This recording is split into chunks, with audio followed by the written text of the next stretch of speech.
меҳмонон иштирокчиёни конфронси сеюми байналмилалии оид ба 10-солаи байналмилалии амал об барои рушди устувор 2018-2028 аз намоишгоҳи молу маҳсулоти корхонаҳои саноатии Тоҷикистон дар маркази экспои шаҳри Душанбе боздид намуданд.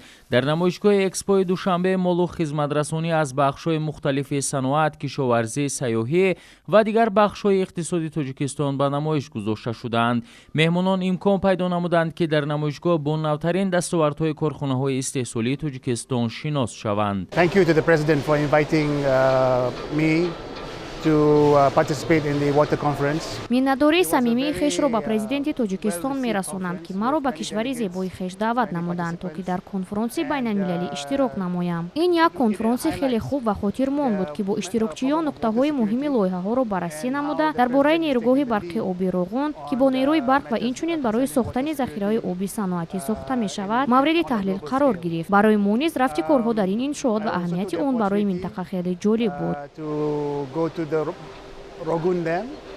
Дар толори намоишгоҳи саноатии Тоҷикистон ки 2310 метри мураббаъро ташкил медиҳад, беш аз 100 коргоҳу корхонаҳои истеҳсолӣ бо дастгирии ҳукумати мамлакат ва бо даъвати Вазорати саноат ва технологияҳои нав иштирок намуда номгӯи зиёди маҳсулоти хушсифати ватаниро муаррифӣ карданд. Аз ҷумла дар ин толор намояндагони ширкатҳои насоҷӣ, саноати сабук, саноати мошинсозӣ, саноати кӯҳӣ, канданиҳои фоиданок, энергетика, технологияи иттилоотӣ, кишоварзӣ ва ғайра маҳсулоти хешро муаррифӣ намуданд.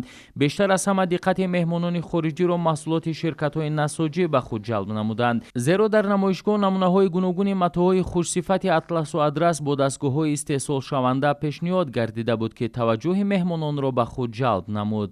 Thank you very much. So we are in Tajikistan, Dushanbe. Ташаккури зиёд. Мо дар Душанбе ҳастем ва мо барои конфронси сеюми об ба ин ҷо омадем. Фаъолияти матбуот дар ин ҷо хеле хуб аст. Мо як конфронси хеле хубро гузаронида истодаем. Мо дар конфронс баҳсҳои зиёдеро баррасӣ хоҳем кард ки баъзе онҳо барои об ва дар бораи он мавзӯъҳои дигаре ки мо низ мушкилоти зиёде дидем ва онҳо хеле ҷолибанд ва ба монанди мушкилот дар Африқо барои об мебошад. Хусусан мушкилоти занон ва об дар Африқо бештар муҳим аст. Хусусан мо барои некоаҳволии камбизоатон ва пешгирии бемориҳо корҳои зиёде бояд анҷом диҳем. Аз ин рӯ барои мо муҳим аст ки чунин масъалаҳои бузургро дар ҳамин ҷо аз ҷумла масъалаҳои обро баррасӣ намоем. Душанбе шаҳри хеле зебост. Ин хеле хуб аст ва ман аз ҳайати Замбия мебошам ки мо масъалаҳои бисёрро санҷидем ва ман шуморо даъват мекунам ба ҳайати мо биёед ва якҷоя корҳои муфидро барои мамлакатҳоямон анҷом диҳед. Мо дар ин ҷо хеле хурсандем ва ман аз мардуми тоҷик ва президенти Тоҷикистон хеле миннатдор ҳастам. So for us, it's a big issue to come here and to discuss issues of water. металлҳои ранга, ашёи хоми алюминӣ ва маҳсулоти аз он тайёршаванда, таҷҳизоти ҳарбии мудофиавӣ, технологияҳои инноватсионӣ, таҷҳизоти барқӣ, масолиҳи сохтмонӣ, хоса қубурҳои шишапластикӣ, кошину қандил, сангҳои ороишӣ, инчунин маводи доруворӣ аз ҷумлаи маҳсулоте мебошанд ки дар намоишгоҳ ба мараз гузошта шуда, ҳар кадом дорои сифати баланду дар бозори байналмилалӣ рақобатпазир аст. Дар қисми дигари толор бо истифода аз оби табиӣ бахшида ба 10 солаи байналмилалии амал об барои рушди устувор солҳои 2018-2028 шаршара сохта шудааст. Шаршара ҳаракати мавзун дорад ва бо навиштаҷоти ҷолиб оро ёфта ба як манзараи диққатҷалбкунанда табдил ёфтааст. Ин манзара ки манбаъҳои зиёди об ва фаровонии онро дар Тоҷикистон таҷассум мекунад, писанди меҳмонон гардид. We are very impressed with this beautiful country of Tajikistan. We've visited yesterday Telco. Тоҷикистон хеле мамлакати зебо аст. Мо дирӯз дар намоишгоҳ маҳсулоти алюминийро дидан намудем ва маҳсулотнокии истеҳсолот ба мо таассурот бахшид. Мо имрӯз аз меваҳои тару тоза ва бисёр болаззати Душанбе чашидем ки таъми онҳо ба монанди меваҳои Зимбабве аст. Мо дар ин конфронс бисёр чизҳоро омӯхтем ва бояд боз зиёдтар омӯзем. Мо аз ин конфронс хеле хушҳол гаштем ва қаноатмандем. дар толори маҳсулоти саноати хӯрокворӣ аз растаҳои пур аз анвои дар Тоҷикистон истеҳсолшаванда, ширкатҳои истеҳсолкунандаи маҳсулоти хӯроквории Ҷумҳурии Тоҷикистон, гӯшт ва маҳсулоти гӯштӣ, маҳсулоти ширӣ ва яхмос, меваҳои хушки ба таври замонавӣ ва мутобиқ ба стандарти байналмилалӣ бандубаст шуда, консерва ва афшураи меваю сабзавот, равғани растанӣ, орд ва маҳсулоти аз он тайёршаванда, маҳсулоти макаронӣ, обҳои ташнашикан, машрубот, маҳсулоти қаннодӣ, استیسولی چای با ایلوه خشکمېوه‌های وطنی و غیره را به نمایش گذاشتند. طولار مذکور 1700 متر مربع را تشکیل می‌دهد. در اینجا 20 کارگاه و کارخانه استیسولی تاجیکستان در رسته‌های الهیده با طرز و اصول خاص محصولات خویش را معرفی کردند. کنفرانس امروزه خیلی همایشی خوب است. پیام کنفرانس از نیویورک در یک جایگی با میزبانی تاجیکستان بار اول کنفرانس در طول زیاد از 14 سال اوید به آب می باشد. وقتی که بعدتر شما درباره آن محاکمه میکنید، باوری حاصل کردن ممکن است که ما ادامه دهنده این تشبث می باشیم، زیرا همگان میدانیم که مشکلی آب از همه پرابلم‌های مهمترین است. بنابراین ما تصمیم خواهیم گرفت که برای بهتر گردانیدن مشکلات مربوط به آب کدام کارها را باید انجام دهیم. واسطه‌های نقلیات مسافرکش و بارکشانی، حربه محافظتی، اینچنین تکنیک‌های کشاورزی تاجیکستان در میدان کشاد نمایشگاه پیشنهادی مهمانان گردید. مخصوصاً دقت مهمانان را نقلیات مسافرکشانی به خود جلب نمود و آنها از داخل این نقلیات دیدن نمودند. مورد به تاکید است که نمایشگاه صنعتی تاجیکستان در مرکز نمایشگاه شهر دوشنبه تا 13 ایون ادامه می‌یابد. ساکنان و مهمانان پایتخت امکان دارند از این نمایشگاه آزادانه دیدن کرده از محصولات کارخانه‌های استیسولی کشور شناسایی پیدا نمایند.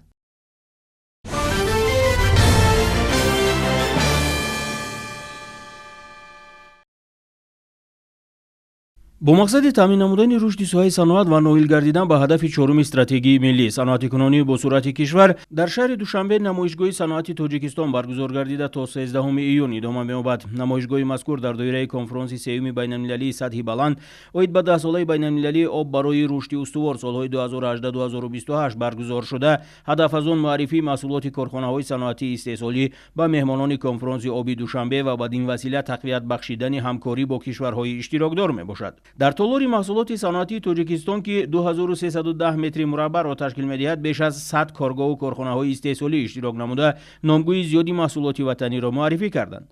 از جمله در این طولار نمایندگان شرکت‌های نساجی، صنعت سبک، صنعت ماشینسازی، صنعت کوهی، کندنی‌های فایده‌ناک، انرژتیک، تکنولوژی اطلاعاتی، کشاورزی و غیره محصولات خویش را معرفی نمودند. متال‌های رنگه، اشیای خام آلومینی و محصولات از آن تیار شونده، تجهیزات حربی مدافعی، تکنولوژی‌های اینواسیونی، تجهیزات برقی، مصالح ساختمانی، خاصه قبرهای شیشه پلاستیکی، کوشین و قندیل، سنگ‌های آرایشی، پروفیل فرش و سقف‌های گوناگون، در و تیریزه، رنگ‌های ساختمانی، اینچنین مواد دارویی از جمله محصولات میباشند که در نمایشگاه به معرض دید گذاشته شده. هر کدام دارای صفت بلند و در بازار بین‌المللی رقابت پذیر است.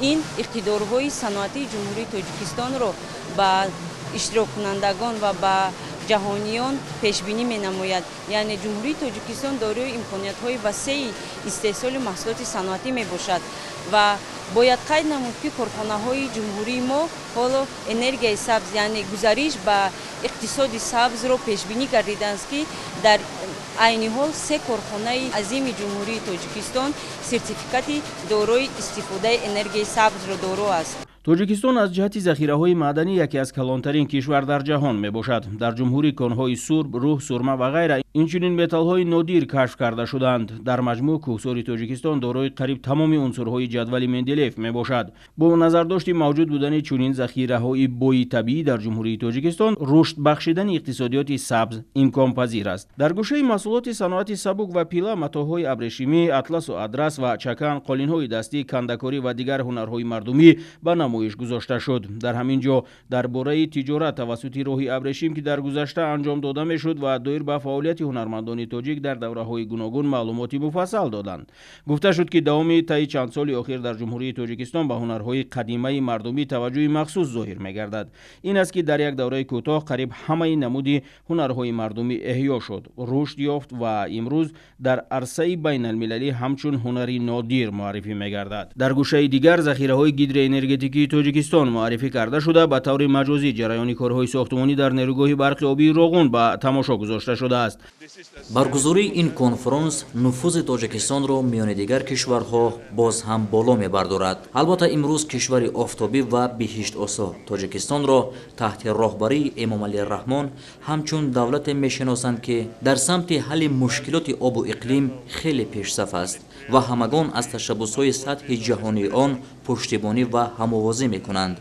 خیلی خوب است که در دایره کنفرانس سیوم بین المللی سطح بلند اوید به 10 ساله بین المللی عمل آب برای رشد استوار سالهای 2018-2028 هیئت اشتراکچیان میتوانند از امکانیت‌های صنعتی تاجیکستان نیز شناس شوند و البته این میتواند به نفع جانب‌ها صورت گیرد و در رشد صنعت همچنین در صادرات مال و محصولات تاجیکستان به دیگر کشورها نقشی خیلی مهم گذارد.